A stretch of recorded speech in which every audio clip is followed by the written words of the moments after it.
Perú ya escogió a su próximo presidente. Los votos están, pero el lento conteo tiene al país y la región en suspenso.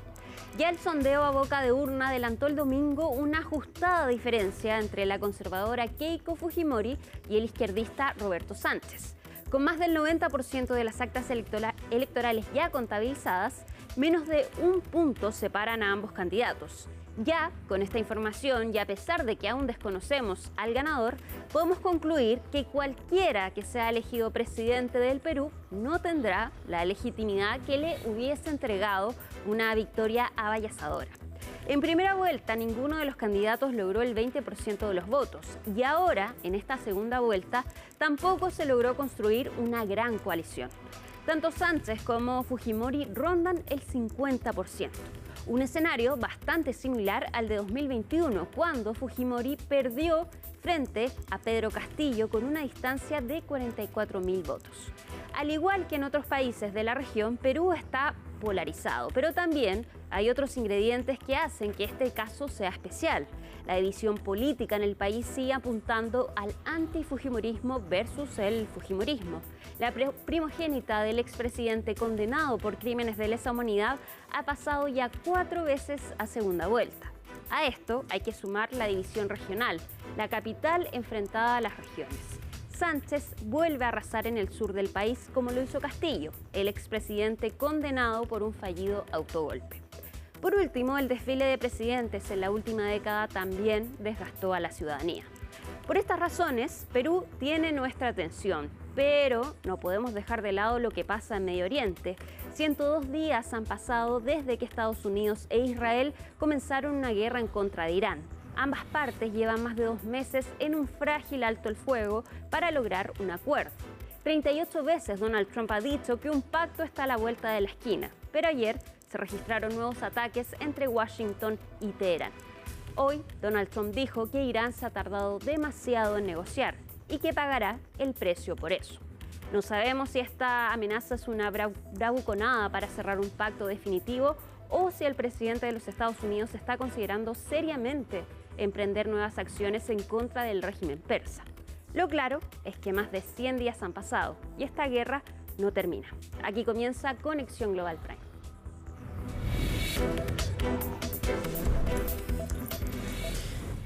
Y ya lo decíamos, en este capítulo de Conexión Global Prime vamos a analizar lo que está ocurriendo en Perú, pero también lo que está pasando en Medio Oriente. Este primer bloque lo vamos a dedicar entonces a la segunda vuelta en Perú. No sabemos quién es el presidente, están voto a voto ahí peleándose los candidatos, pero sí podemos analizar quiénes llegaron a esta segunda vuelta y cómo llega Perú a estas elecciones con ya 10 años en donde ha habido un desfile de presidentes. Sí. Isel Guerra está con nosotros para explicarnos todos estos detalles. Isel. ¿Cómo estás, Alicia? Sí, con 2 nombres que por lo demás son bastante diferentes, son disímiles al menos en las perspectivas políticas y con eso también parte, ¿no?, de algunos antecedentes que podemos entrar a revisar. En orden alfabético, comenzamos con Keiko Fujimori, ¿no?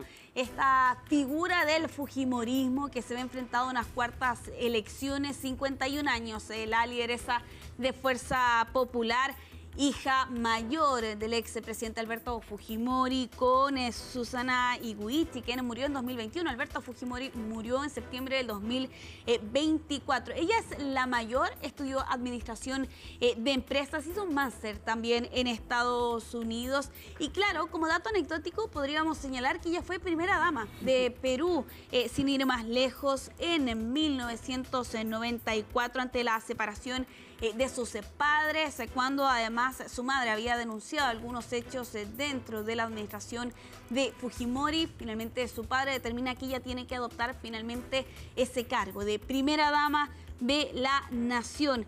Aquí, por cierto, también con su figura y su aspecto político, no siendo congresista, en 2006 precisamente gana un asiento en el Congreso peruano y con ello por lo demás una carrera política que la llevaba después por lo demás a ser la fundadora del partido Fuerza Popular en 2009, desde 2010 en rigor en adelante. Ha sido entonces 4 veces candidata presidencial, anteriormente se había enfrentado por lo demás a Pedro Castillo, ¿no? Fue una de sus últimas esfuerzos de elecciones presidenciales, donde quedó bastante cerca, por lo demás, de esa presidencia, que es básicamente el escenario en el que se encuentra por estos días. Es que eso es lo interesante, no solo ha sido candidata, sino que ha pasado a la segunda vuelta las 4 veces. Sí, exactamente, las 4 oportunidades ha pasado a segunda vuelta, pero sin embargo no lo ha conseguido.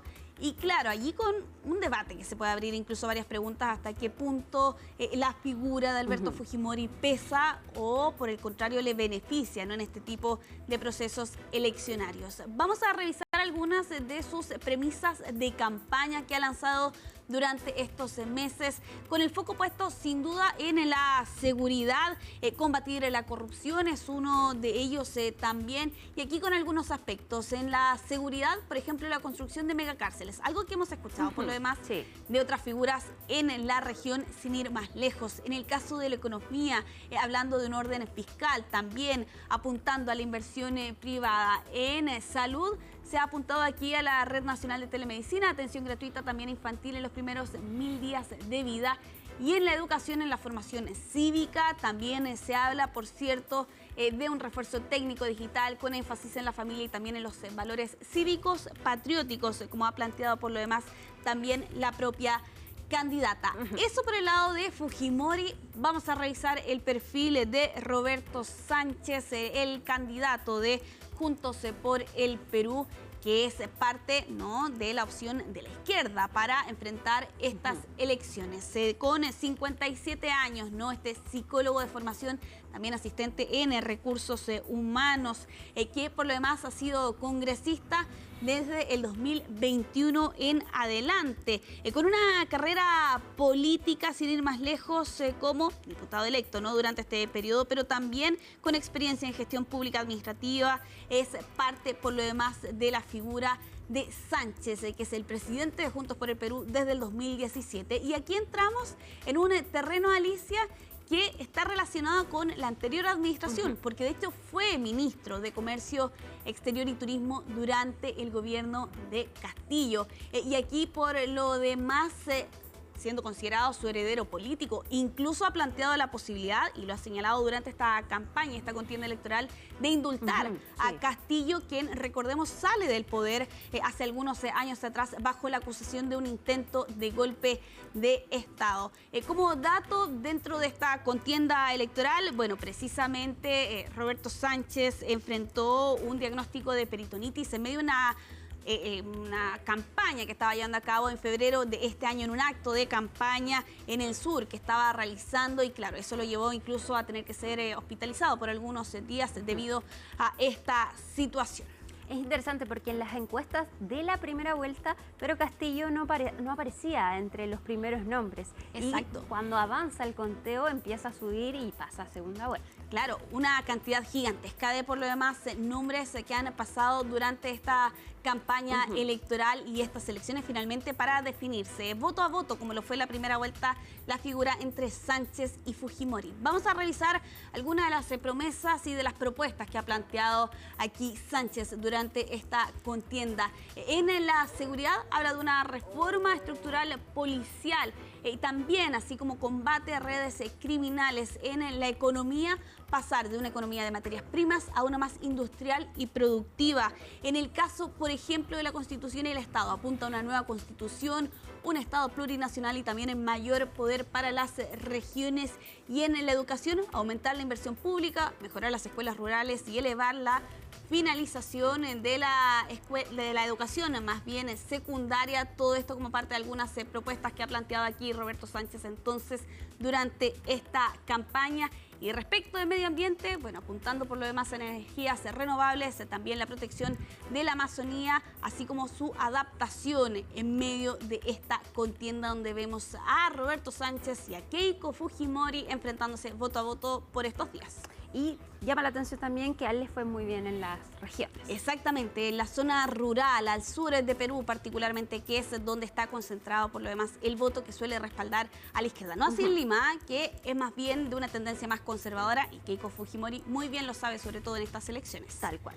Vamos a revisar, Alicia, lo que han sido estos últimos años políticos en Perú, bastante convulso, bien lo sabemos por lo demás en el área, partiendo por Ollanta Humala, que fue el último presidente de Perú en cumplir su mandato de 5 años. Él llegó al poder en 2011 y se quedó precisamente hasta el 28 de julio del 2016. Él logra cumplir su mandato, es de hecho el último en cumplir el mandato otorgado por la Constitución, que son estos 5 años. Él posteriormente enfrentó investigaciones por el caso Obredet, pero eso no afectó su periodo en el gobierno. Y de aquí en más, Alicia, entramos en una vorágine política en la nación vecina, con Pedro Pablo Kuczynski, ¿no?, que estuvo 1 año y 8 meses en el poder. Sale el 23 de marzo del 2018, renunciando en medio de una presión política gigantesca.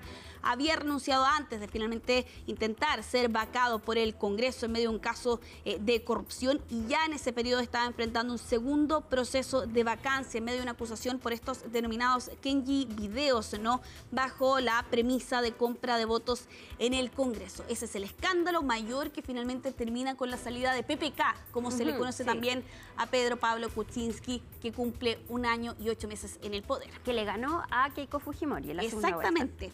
Seguimos con Martín Vizcarra, 2 años y 8 meses es finalmente lo que consigue estar en el poder. Fue destituido por el Congreso bajo la premisa de incapacidad moral permanente. Y aquí, te diría, empieza también otro periodo sumamente convulso dentro ya de lo que es, por cierto, en el Perú, con Manuel Merino, que estuvo apenas 5 días en el poder. Había protestas masivas para esta fecha, en noviembre del 2020, por la crisis social que había dejado finalmente la salida de Martín Vizcarra del poder, con movilizaciones que incluso dejaron personas fallecidas y heridas, ¿no? Es el contexto detrás de la salida de Manuel Merino con este gobierno sumamente breve, menos de 1 semana por lo demás allí en el poder, para posteriormente llegar hasta la presidencia Francisco Sagasti, que estuvo 8 meses en la presidencia. Él logra cumplir su mandato interino, convoca elecciones, es allí entonces donde gana Pedro Castillo, que logra estar en el poder 1 año y 4 meses. Finalmente termina renunciando, una salida más bien en medio de esta acusación de intento de golpe de Estado, que también genera movilizaciones en el país vecino. Y llega entonces al poder Dina Boluarte, que estuvo 2 años y 10 meses, entre el 7 de diciembre de 2022 hasta el 10 de octubre de 2025. Ella es destituida por el Congreso. De hecho, enfrentó protestas desde el inicio de su mandato, tras la caída de Pedro Castillo, con acusaciones también por muertes ocurridas durante estas protestas al inicio de su mandato. Y con lo que te diría, Alicia, fue una caída gigantesca de la popularidad, sobre todo en los últimos días, bajísimo, menos del 10% era el respaldo que tenía Dina Boluarte hasta que finalmente sale del poder. Llega entonces José Gerí, que estuvo 4 meses al mando de la nación vecina, y es removido por el Congreso también en medio de un escándalo gigantesco por el Chifa Gate, ¿no? Debido a los vínculos que se habían dado a conocer por parte de la prensa entre el entonces presidente y algunos empresarios chinos. Eso finalmente determina su salida para finalmente, y lo que está actualmente ocurriendo en Perú, que es el mandato de José María Balcázar, desde el 18 de febrero hasta lo que debería ser finales del mes de julio, que es cuando en rigor debería haber cambio de mando en Perú. El 28 de ese mes es cuando se debería entregar el mandato en el país vecino. Isel, muchísimas gracias como siempre. Que estés muy bien. Nos vemos. Y ya para comenzar de lleno el análisis de estos primeros resultados en Perú, está con nosotros Raúl Sor. Raúl, ¿cómo estás? Hola Alicia, sí, como todo el mundo, con suspenso por saber cómo se va a resolver esta situación en Perú, en que están luchando palmo a palmo las dos candidaturas, y que, bueno, hasta el momento parece que, digamos, hay un vencedor, pero mejor no pronunciarse mejor no, hasta que no veamos resultados oficiales. Pero ya sabemos por lo menos que va a ser 50-50. Eso seguro. Claro. ¿Y qué podemos leer entonces de esos resultados? Bueno, que este empate es una situación quizás una de las más negativas que se podía dar, en términos de que ninguno de los dos candidatos va a tener plena legitimidad. Si hay una diferencia de 10.000, 40.000, 50.000 votos en votaciones de 9 millones de personas por cada lado. Imagínate una diferencia de 10.000 o 50.000, es marginal, siempre van a quedar dudas, siempre van a estar quienes crean que fue uno o el otro quien ganó. Por lo tanto, en un país en que hemos tenido una sucesión permanente de presidentes, que hemos tenido 10 presidentes en la misma cantidad de años, y que el 11º llegue con una diferencia tan escasa, y además no solamente diferencia escasa, sino que con programas tan diferentes. De un lado tenemos un candidato que propone una solución estatista, sobre todo orientado hacia el sur del país, y por el otro una candidata, Keiko Fujimori, que propone la continuación de una economía más abierta de libre mercado y que, digamos, como el fujimorismo se ha concentrado en el centro del país.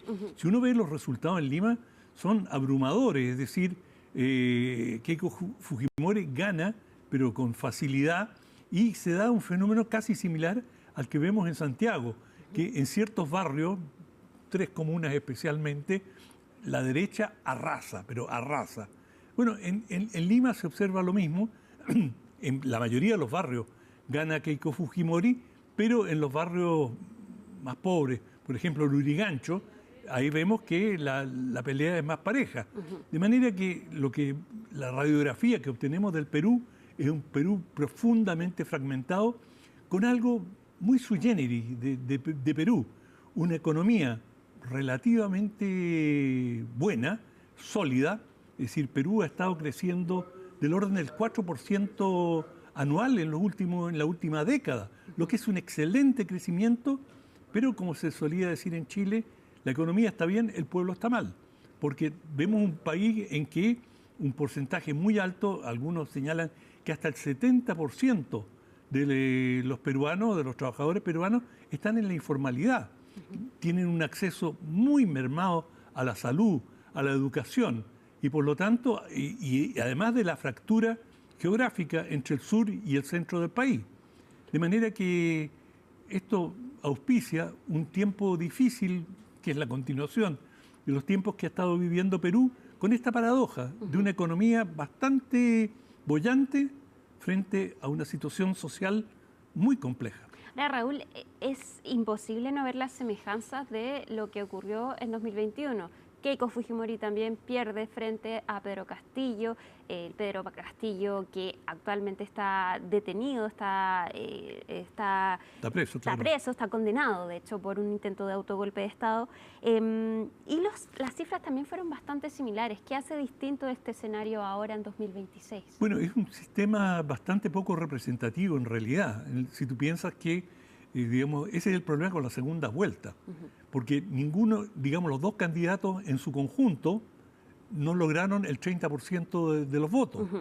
Y claro, una vez que pasan a la segunda vuelta, se da la polarización y, claro, obtienen cerca del 50% cada uno de ellos. Pero eso no es la representación real. Es decir, y en el Perú se dio un fenómeno que hemos visto en muchos países latinoamericanos, una fragmentación de la derecha, en que el fujimorismo aparece como la más importante de las variantes de derecha, pero no, digamos, eso es circunstancial. Si digamos, todos participaran en una segunda vuelta, por así decirlo, a lo mejor los resultados serían muy diferentes. Cuando llegas a una segunda vuelta, tienes que optar entre los dos candidatos, aunque para muchos de los peruanos, a lo mejor un 60%, ninguno de ellos era ideal.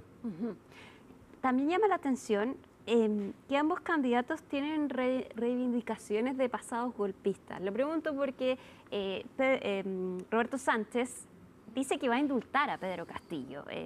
Y de hecho usa su sombrero, Pedro Castillo condenado por un intento de autogolpe de Estado. Y Keiko Fujimori no se ha separado de la figura de su padre, condenado por crímenes de lesa humanidad, y dice que va a tener un gobierno que siga esa misma lógica. Eso no podría pasar, creo yo, en Chile, que candidatos por ejemplo, el mismo día de la elección, vayan a visitar a un expresidente que está preso. Eso hizo Roberto Castillo, fue a visitar a la cárcel Roberto Sánchez fue a visitar a la cárcel a Pedro Castillo. Sí, bueno, Roberto Sánchez lo planteó a lo largo de toda su campaña, ¿no?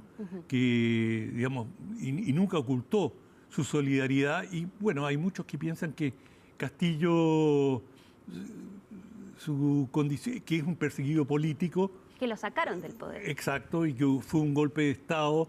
Sobre eso hay un debate en Perú y no, digamos, no creo que nos corresponde entrar en eso, pero obviamente Castillo es hasta cierto punto una víctima de circunstancias políticas.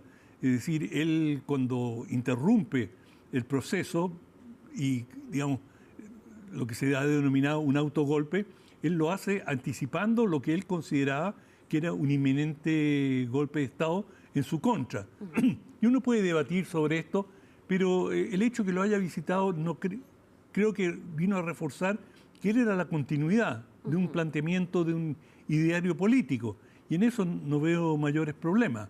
Ahora, Keiko Fujimori, claro, tenía que lidiar con una herencia pesada porque el fujimorismo, digamos, durante los 10 años de lo que en cierta medida fue una dictadura, Alberto Fujimori, su padre, bueno, ahí se cometieron muchos atropellos y violaciones de derechos humanos y hubo un cierre del Parlamento, hubo una serie de situaciones, por decirlo suavemente, irregulares, y si bien se mantuvo algunos elementos de normalidad y del sistema democrático, con todo el fujimorismo, pese a todos estos problemas, mantuvo una gran popularidad y dio origen a un fenómeno nuevo, que es la emergencia de una nueva clase social, de una nueva clase media emergente en buena parte o en regiones importantes del Perú, que han demostrado una tremenda estabilidad en cuanto al voto. Porque Keiko Fujimori, bueno, como tú lo señalaste, esta es la cuarta vez que postula y siempre ha estado muy cerca de ganar. Creo que esta es la que ha llegado más cerca. Esto es una moneda que está en el aire, sí, vamos a ver de qué lado cae, no nos vamos a pronunciar sobre eso, pero el fujimorismo ha demostrado ser un elemento permanente ya de décadas en el gobierno de Alberto Fujimori. Fue de 1900 al 2000, una década, pero dejó una impronta permanente o prolongada en el Perú. ¿Qué tan importante es que ahora haya un Congreso bicameral, que es distinto a lo que había antes y que mucho se habla de que eso también abrió la posibilidad de que hubiese un cambio tan rápido de presidentes, uno por año? Exacto. Bueno, eso yo creo que le va a ayudar mucho a la estabilidad en Perú. Por supuesto, la estabilidad es un factor decisivo, central para el bienestar económico de un país. Es decir, si a Perú le ha ido bien económicamente con esta inestabilidad, uno podría sospechar que le va a ir mucho mejor en condiciones en que tú puedas planificar a 5, 8, 10 años, porque, claro, impugnar a un presidente, o como le dicen en Perú, declarar las vacancias, sí, era relativamente fácil. Es decir, necesitabas una mayoría bastante exigua para conseguirlo. Ahora con el sistema bicameral va a ser mucho más estable, por lo menos en ese aspecto. Llama la atención que las elecciones legislativas, bueno, que fueron al mismo tiempo de la primera vuelta, le haya ido mejor al partido de Keiko Fujimori, pero que en estas elecciones, la segunda vuelta, no podemos decir quién es el ganador, pero claramente se ve por ahora que le está yendo mejor a Juntos por el Perú, que es el partido de Roberto Sánchez. Hay una diferencia ahí entre las legislativas y las presidenciales. Sí, bueno, Roberto Sánchez aparece a la cabeza y, digamos, después con una, como se dice en las carreras, con una... nariz... No, estaba pensando con una partida de burro, está llegando con una llegada de caballo de carrera.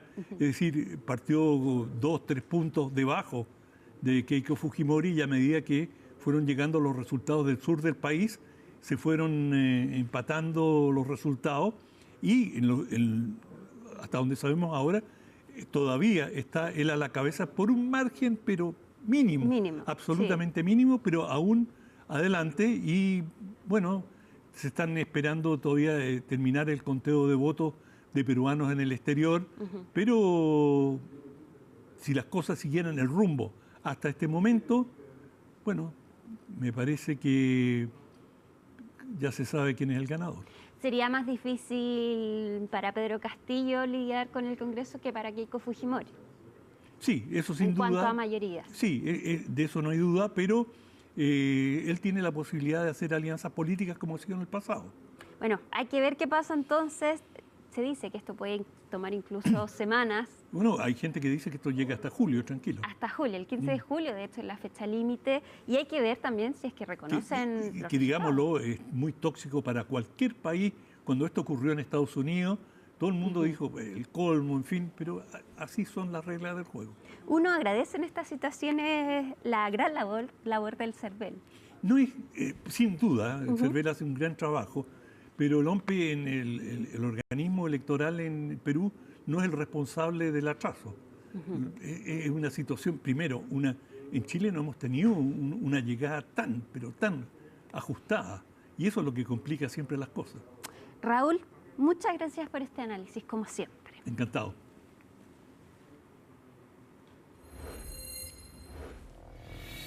Bueno, y seguimos con el análisis de lo que está ocurriendo en Perú y para eso vamos a tomar contacto de inmediato con Eduardo Darjant. Él es docente de Ciencias Políticas de la Universidad Católica de Perú. Eduardo, muchísimas gracias por estar con nosotros en Conexión Global Prime. No, gracias por la invitación. Eduardo, todavía no podemos decir quién es el presidente de Perú. Sabemos que ya los peruanos lo eligieron, pero claro, todavía sigue este conteo de votos. Pero, ¿qué podemos concluir respecto de estos resultados tan polarizados? Menos de un punto separa a Sánchez de Fujimori. Bueno, es nuevamente en una segunda vuelta. El Perú se parte mitad por mitad en lo que son diferentes divisiones, ¿no? La principal diría que es continuidad del modelo económico contra críticas al modelo económico. Pero tal vez sea importante decir que esta división de segunda vuelta viene precedida por una primera vuelta más bien fragmentada, ¿no? Donde hay varias opciones, matices, diferencias, pero de alguna manera el sur, que es más crítico, anticentralista, con una cultura política más de izquierda, logra poner un candidato, y del otro lado hay candidaturas que están más a la derecha que tal vez por ser más claras, más fuertes, logran también poner un candidato, ¿no? Entonces esta vez hemos tenido dos candidatos de extremos políticos, pero con votaciones bajas, ¿no? De 12% una y 17% la ganadora, Keiko Fujimori, ¿no? Entonces por eso se ve como que muy polarizado, pero creo que hay que ponderar un poquito esa imagen. Pero, Eduardo, de todas maneras, quien sea escogido presidente no solo tiene el respaldo de la mitad de la población. De todas maneras, no tiene un triunfo avasallador. Sí, y eso, ¿no? Como decíamos, la ganadora tuvo 17, el segundo 12, ¿no? Debería dar lugar a gobiernos prudentes, pero en segunda vuelta ha sido interesante porque por el lado del fujimorismo ha habido más un esfuerzo de consolidar la base que de hacer ofrecimiento a los indecisos, digamos. Tal vez confiada que el tema del voto económico, ¿no? La seguridad económica bastaba. Y por el lado de Sánchez comenzó lenta la campaña porque habían acusaciones de un candidato que había quedado fuera, de fraude. Y cuando comenzó al principio tampoco buscaba tanto a los indecisos, luego ya hizo un mayor esfuerzo, ¿no? Que parece al final no le alcanzó. Pero es interesante ver eso, ¿no?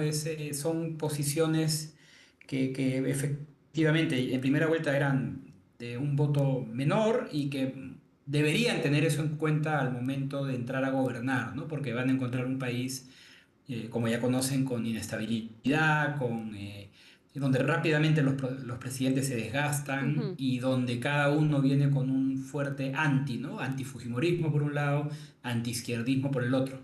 Ahora, creo que esta hora ya es, yo diría, muy, muy seguro que va a ser Keiko Fujimori, ¿no? El voto que falta contar, que va a demorar porque han sido actas impugnadas, estructuralmente son zonas del voto donde ella le ha ido bastante mejor, ¿no? Me Ujú. parece ya imposible que sea Sánchez, pero con la misma seguridad podemos decir que van a ser 50,2 máximo, ¿no? Va a estar muy, muy ajustado. Eduardo, pero entonces tú apuestas a que va a ser Keiko Fujimori. Nosotros no hemos No, no, querido no, no decir yo, nada. sino que esas actas impugnadas Ujú, se pueden ver, se pueden conocer, ya sabemos qué tienen, y la gran mayoría son actas que son impugnadas por un voto o algo ujú, así, ¿no? ujú. Entonces, generalmente el acta pasa y se cuenta. Y lo otro es también actas que pueden tener problemas de legibilidad. Y entran, se cuentan y se resuelven. Entonces, conocemos el contenido, lo más probable, diría pues, no sé, pues no me atrevo a decir con toda seguridad, pero en este Ujú. momento 99% de Sí, probabilidades que sea Keiko Fujimori, sí. Eduardo, en el caso entonces de que sea Keiko Fujimori, ¿podríamos esperar que también continúe este escenario de inestabilidad política, de que pasa un presidente tras otro, o dado que ahora hay un Congreso bicameral, esta situación ya puede ser subsanada y que Fujimori pueda tener cierto grado de gobernabilidad en el Congreso?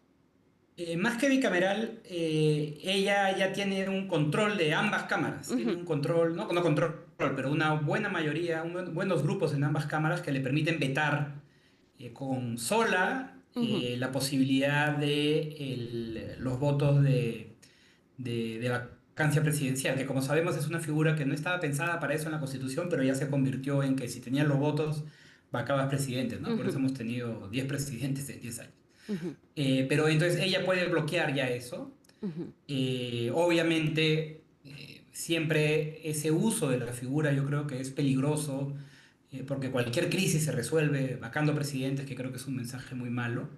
Pero en el caso de ella también tiene como estabilidad que de alguna manera ella ha estado muy presente en el Congreso. El Congreso ha sido el gran poder en estos años en el Perú, ujú. y el Tribunal Constitucional, la Defensoría del Pueblo, la Junta Nacional de Justicia, el Ministerio Público son organismos que de alguna manera están cerca al fujimorismo, ¿no? No todos controlados por el fujimorismo, pero sí varios de sus integrantes elegidos por ellos, y coordinando y actuando políticamente con ellos. Entonces, viene bien protegida. Si ella gana, viene bien protegida. Probablemente sus problemas no sean de inestabilidad institucional, sino más gobernar para romper resistencias. El sur peruano, a raíz de las matanzas que hubo por protestas en el año 2022, cargan un fuerte anti-limeñismo, anti-fujimorismo en este momento de protesta, ¿no? También hay un sector movilizado, urbano, que tiene un recuerdo del antifujimorismo, pero también lo ha renovado con esta coalición de Congreso donde el fujimorismo ha sido parte. Ujú. Entonces, probablemente lo institucional ella lo tiene más controlado, pero el reto viene en la calle y también cómo se va a relacionar con sus propios legados, ¿no? Con el legado de su padre, pero también con el legado del Congreso, ¿no? ¿Va a Ujú. gobernar continuando con esto o va a intentar mostrar que puede hacer un gobierno diferente? Porque la estabilidad en sí misma puede traer otros problemas, ¿no? Puede ser una estabilidad que se vuelva más represiva o que busque influir más en otras dimensiones de derechos, libertades. Ujú. De hecho, en campaña ella no se ha moderado, no ha ido a buscar al indeciso, ¿no? Entonces todo eso preocupa y Ujú. queda en ella ver en estos días que quedan cómo va construyendo su perfil de gobierno, ¿no?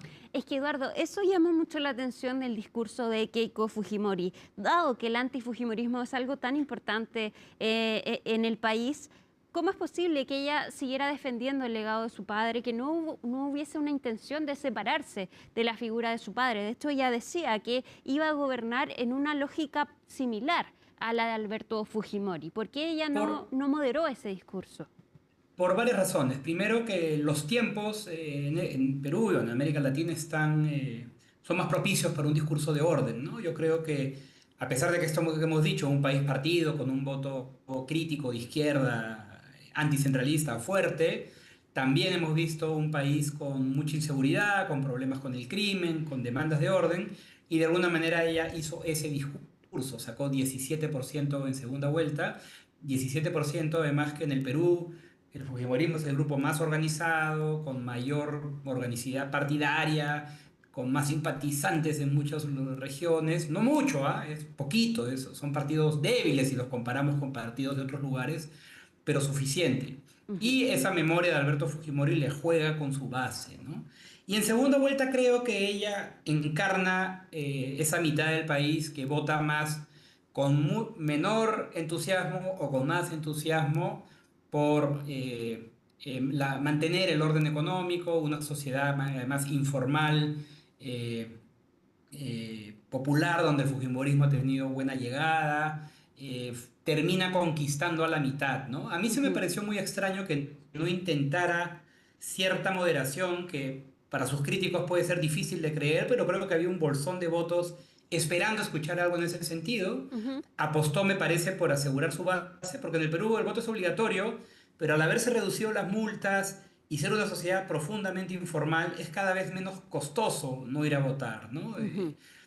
No usar mi tarjeta de identidad para trámites formales para una parte de la población no es tan problemático. Entonces me parece que ella optó por solidificar la base y esperar esos votos que le iban a traer el antiizquierdismo y el temor económico al candidato de izquierda, ¿no? Y al final, por poquitísimo, parece que le resultó, ¿no? Eduardo, se nos acabó el tiempo, pero me gustaría dejarte comprometido al aire para que volvamos a conversar una vez que conozcamos quién es el próximo presidente de Perú. ¿Aceptas ese compromiso? Sí, con mucho gusto, pero eso puede tomar tiempo porque el conteo, como digo, ahora entra a las actas impugnadas y va a tomar tiempo, pero como pueden ver ahí ya se conoce el contenido de esas actas, ¿no? Entonces creo que es cuestión de tiempo. Entonces el próximo mes probablemente estaremos conversando. Sí, como vamos, sí. Eduardo Darllán, docente de Ciencias Políticas de la Universidad Católica de Perú, muchísimas gracias por estar en Conexión Global Prime. Que estés bien. Gracias a ustedes. Y nosotros nos vamos a la pausa, pero al regreso vamos a analizar ahora lo que está ocurriendo en Medio Oriente. Sigue esta guerra que ya lleva más de 100 días y los ataques se reactivaron a pesar de que hay un alto al fuego. Ya volvemos en Conexión Global Prime.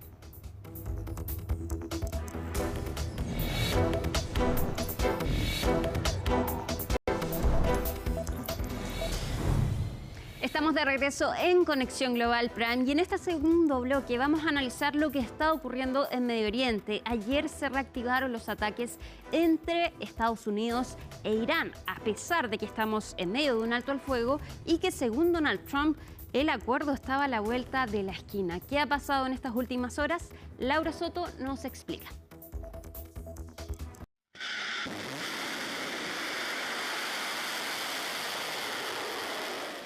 اتفاقی که دیشب افتاد نشون داد که نیروهای مسلح شجاع ایران در دفاع از کشور درنگ نمی‌کنند. Irán y Estados Unidos atraviesan su escalada más grave desde que se estableció el alto al fuego en abril. El régimen persa lanzó una ola de bombardeos contra bases estadounidenses en Jordania, Kuwait y Bahrein. Esto en respuesta a los ataques que Washington dirigió contra objetivos iraníes en torno al estrecho de Hormuz. El presidente Trump reprendió a Teherán por su tardanza en negociar un acuerdo y agregó en sus redes sociales que tendrán que pagar las consecuencias. You said that now they will have to pay the price. Yeah. What did you mean by that specifically? Well, we're going to be attacking them very hard. You're resuming bombing? Yeah, well, we are. So we'll see what happens. But we hit them hard yesterday, and we're going to hit them again hard today, and we'll see what happens with the deal. We were really close to a deal, but they keep tapping us along. Y finalmente cumplió su promesa. La tarde de este miércoles, el Comando Central de Estados Unidos confirmó el lanzamiento de ataques adicionales contra múltiples objetivos en Irán. Agregó además que la operación es de autodefensa y que responde a las agresiones del régimen persa. El secretario de Defensa también había advertido sobre esta acción. Esos ataques que ocurrirán esta noche serán contundentes, serán claros, y en todo momento Irán tiene la oportunidad de llegar a un acuerdo. Ese es el punto.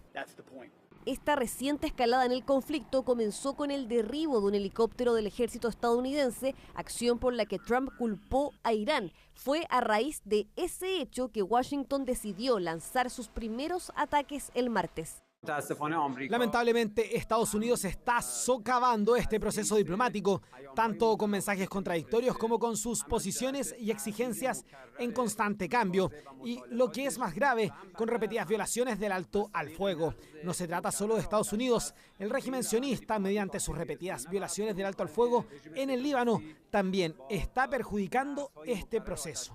El vocero del Ministerio de Asuntos Exteriores iraní acusó a Washington de la destrucción de 2 depósitos de uso civil en el sur del país, que suministraban de agua potable a más de 20.000 residentes de la zona. Mientras tanto, el ejército estadounidense anunció el ataque contra un buque en el Golfo de Omán, que según indican no siguió sus instrucciones y transportaba petróleo iraní. Debemos salir de este estado de ni guerra ni paz. La guerra, desde luego, no beneficia al país, pero si creen que al violar nuestra dignidad, nuestro territorio y nuestra patria nos rendiremos o daremos marcha atrás, que sigan soñando con eso. No vamos a ceder en esto. Según informa CNN, una delegación catarí aterrizó en Teherán este miércoles en un esfuerzo por superar las diferencias que impiden cerrar un acuerdo de paz, un pacto que, a juzgar por la reciente ola de ataques, Washington está intentando imponer por la fuerza.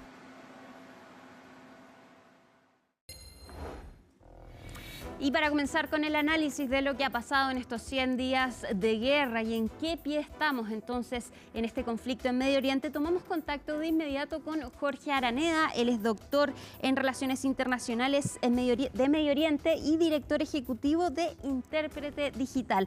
Jorge, muchas gracias por acompañarnos nuevamente en Conexión Global Prime. Un placer estar contigo. Jorge, primero, ¿tú crees que estamos cerca de un acuerdo, a pesar de que Donald Trump ya lo ha dicho en más de 37 ocasiones, que está el acuerdo a la vuelta de la esquina y no ocurre nada? No, y muchos analistas tienen la misma opinión de que estamos bastante lejos de una verdadera solución por quizás 2 grandes puntos. El primero es que la administración norteamericana quizás todavía no sabe qué es lo que desea que Irán firme en términos de cuáles son las demandas que quiere que se pongan sobre la mesa. Y por otro lado, y quizás más importante, porque a Irán le sirve mantener abiertas las negociaciones, el tiempo juega a su favor. Y en ese sentido, no es que no le moleste, pero tampoco le genera un gran problema de que esta guerra se extienda quizás por otros 3 meses más, dado que Irán no tiene bajo ningún punto de vista una idea de ganar esta guerra, sino solamente de no perderla. Y sobre todo quizás porque comprende que Israel es en realidad el que tiene bajo el control la firma o no de los tratados. Antes de pasar al rol de Israel, me gustaría que nos comentaras cómo ves tú el estado actual del régimen persa después de estos 3 meses de guerra. Donald Trump hablaba de un cambio de régimen, también lo hacía Benjamín Netanyahu, pero vemos que se ha mantenido el régimen persa durante estos 3 meses de conflicto. Sí, se ha mantenido en un estado bastante, entre comillas, de una calma o tranquilidad que lo lleva a varios, entre comillas, como factores internos. Primero, es un país que lamentablemente lleva décadas viviendo bajo sanciones económicas y por lo tanto la población en general ha podido mantener una cierta normalidad más allá de las protestas, lógicamente teniendo una moneda completa y absolutamente devaluada, lo que tiene que ver con la entrada y salida de divisas y por lo tanto de una economía bastante dañada que literalmente ha destruido o eliminado gran parte de la clase media en general.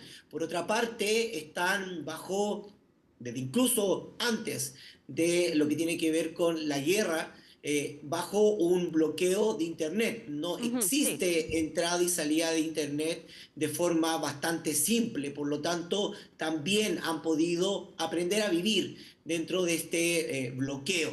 Y lógicamente, por otra parte, y sin lugar a dudas, comprenden no solamente el régimen, sino también el país, que esta es una guerra existencial política y de soberanía nacional, y por lo tanto comprenden de que dentro de esa lógica ciertos espacios lógicamente de no estar conforme se dejan a un lado en particular. ¿Cómo es el rol que está teniendo Israel en esto? Hemos visto también que se ven diferencias también con Donald Trump. Hubo supuestamente una llamada donde Donald Trump se enojó porque Benjamín Netanyahu seguía atacando el Líbano, lo que provocó el ataque de regreso desde Irán. ¿Cómo ves que está remando Israel? ¿Hacia dónde está remando en esta guerra de 3 meses? Sí, por una parte creo y comparto con otros analistas de que, entre comillas, lo que algunos podrían confundir como asperezas entre la administración de Netanyahu, del primer ministro Netanyahu y de Donald Trump, en realidad son diferentes características de dos estados que han personalizado no solamente la guerra, sino también la administración y la política interna. Diferentes análisis lo que ponen sobre la mesa también es que esta llamada lo que hace es fortalecer su política doméstica. Donald Trump, al exigir al primer ministro Netanyahu que se retire o que, entre comillas, no avance sobre su expansión en términos territoriales en el sur del Líbano, lo llama lógicamente y gana puntos en la interna norteamericana en términos de crear o presentar que va a crear un espacio de negociación. Y por otra parte, el primer ministro Netanyahu también aparece negándose lógicamente y poniendo sobre la mesa la seguridad nacional, lógicamente, y esta narrativa de una guerra que es necesario llevar a cabo en diferentes frentes, y por lo tanto también gana en su política doméstica y en su percepción interna. Sin embargo, pasando a la pregunta, es importante notar de que Israel sí tiene objetivos claros y precisos hacia Irán.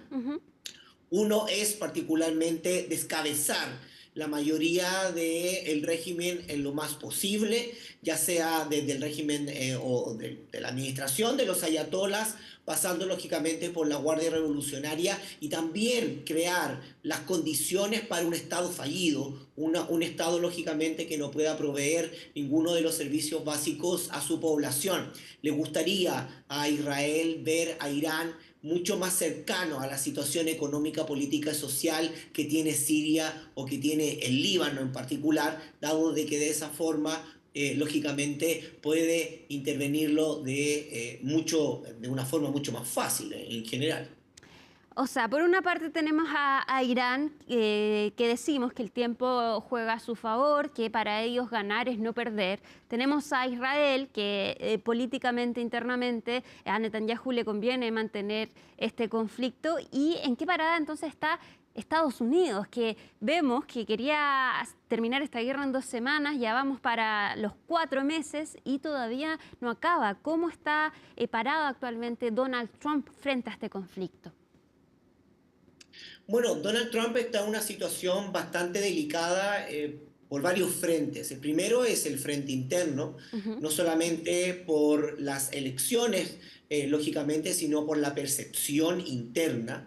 Hay un daño en torno a la percepción internacional, no solamente por el apoyo, y también porque hay una crítica interna en la ciudadanía norteamericana de que en realidad esta guerra se está llevando a cabo a través de seguir lógicamente unos lineamientos de Israel y sobre su propia demanda y seguridad nacional, más que un beneficio personal hacia los Estados Unidos, sobre todo con el precio del petróleo, de lo que tiene que ver con el fertilizante nitrogenado o incluso el gas, hacia el apoyo hacia Europa en general.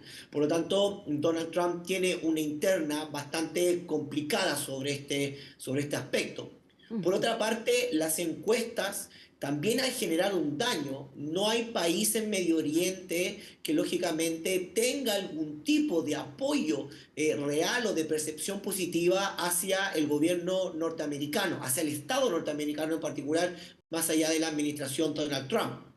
Cosa que Israel también comparte. La mayoría de las encuestas internacionales presentan a un Israel que tiene una percepción negativa, no solamente en nuestra región, de casi el 67-61%, sino a nivel global. Israel ha llegado a unos estándares mínimos de percepción negativa o muy negativa, y eso también se ha trasladado hacia Estados Unidos.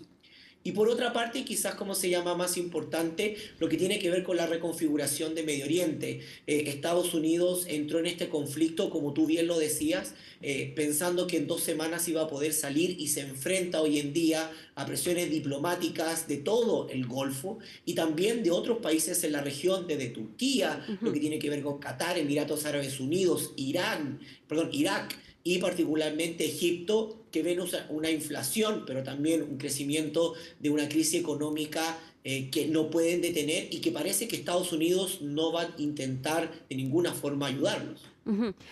Jorge, se nos está acabando el tiempo. Muy brevemente, Donald Trump habló incluso de ampliar los acuerdos de Abraham. ¿Tú crees que eso sea factible?